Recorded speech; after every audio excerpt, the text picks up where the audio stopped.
Welcome back to Trend Source News. Today, we're diving into a fascinating conversation that took place on the Joe Rogan Experience podcast, featuring none other than former President Donald Trump. This 3-hour dialogue aired Friday, October 25, 2024, and it's packed with insights, reflections, and some controversial claims. As the discussion unfolded, Trump took a moment to reflect on his presidency. He admitted that one of his biggest mistakes was hiring bad people or disloyal people.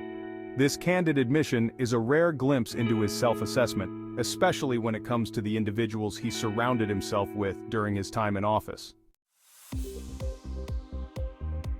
Rogan didn't hold back, questioning Trump about his choices in selecting his White House staff. While Trump proudly highlighted his Supreme Court nominees, he acknowledged that some of his selections were indeed mistakes. When Rogan hinted at neocons, Trump confirmed this, stating, "Yeah, neocons are bad people or disloyal people." This admission raises eyebrows, especially considering the implications for his administration's direction.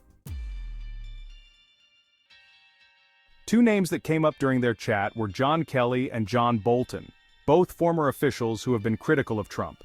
Kelly, a retired Marine Corps general, has gone as far as labeling Trump a fascist, while Bolton has been vocal about his disagreements with Trump's policies. In response, Trump didn't hold back, calling Kelly a bully but a weak person and dismissing Bolton as an idiot.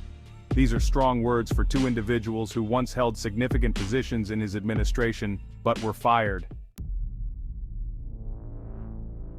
Rogan went on to press him about the 2020 election, and Trump reiterated his claims that it was rigged. Rogan asked, "What makes you believe you were robbed?" Trump didn't hold back, claiming the 2020 election was incredibly corrupt and the most corrupt election ever. But what does he mean by that? Trump pointed to the lack of legislative approval for various election changes, like extending voting hours and allowing early voting. He argued that these actions required consent from lawmakers, and in his view, they didn't get it. He specifically called out Wisconsin, suggesting that the state acknowledged manipulation in the election process. Rogan, ever the inquisitive host, pressed for specifics on this legislative approval. Trump responded with a mix of claims about ballot integrity and broader election issues, hinting at a narrative of stolen votes and rigged systems. But here's where it gets interesting. When Rogan asked if Trump would ever present concrete evidence to back up his claims, he said that there is already information out there. Books have been written, and he stated he would come back for another podcast, and he would bring documents to back up his claims. He went on to discuss Hunter Biden's laptop. Now, this laptop has been a hot topic since the 2020 election, with a letter from 51 former intelligence officials suggesting it could be part of a Russian disinformation campaign. Despite the controversy, the laptop was confirmed to belong to Hunter Biden, and it contains some pretty scandalous material. Trump used this moment to suggest that skepticism around the laptop somehow played a role in Biden's electoral success. As the conversation unfolded, Rogan and Trump found common ground on various topics, such as his previous popularity with many people, such as Whoopi Goldberg, Joy Behar, and Oprah Winfrey. Rogan mentioned Trump's past appearance on The View, and how in contrast to the negative way the hosts talk about him today, they were very friendly on that episode.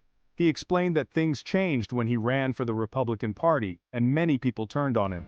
Rogan labeled conservatives as the new rebels, calling them punk rock, while criticizing liberals for what he sees as a tendency toward censorship. It's a fascinating dynamic showcasing the clash of ideas in today's political landscape. The podcast provided former President Trump with an opportunity to explain many of the misconceptions people have about him, because he's negatively talked about in the media, and his statements are usually taken out of context. He also talked about Vice President Harris and his thoughts about her CNN town hall appearance, Elon Musk, life on other planets, and more. Rogan also added that he invited Vice President Harris on his show, and he would like to simply have a conversation with her instead of in an interview format. That's it for today's Trend Source News, your source for what's trending now. There's a link to the full podcast and Trump's visit on The View in 2011. Let us know in the comments below. Did Trump provide enough evidence to back his claims? Or is it all just talk? And how do you feel about Rogan's take on the current political climate, or any other thoughts about this candid interview? Don't forget to like this video, hit the subscribe button, and tap that notification bell so you never miss a beat. Thanks for watching, and we'll see you in the next video.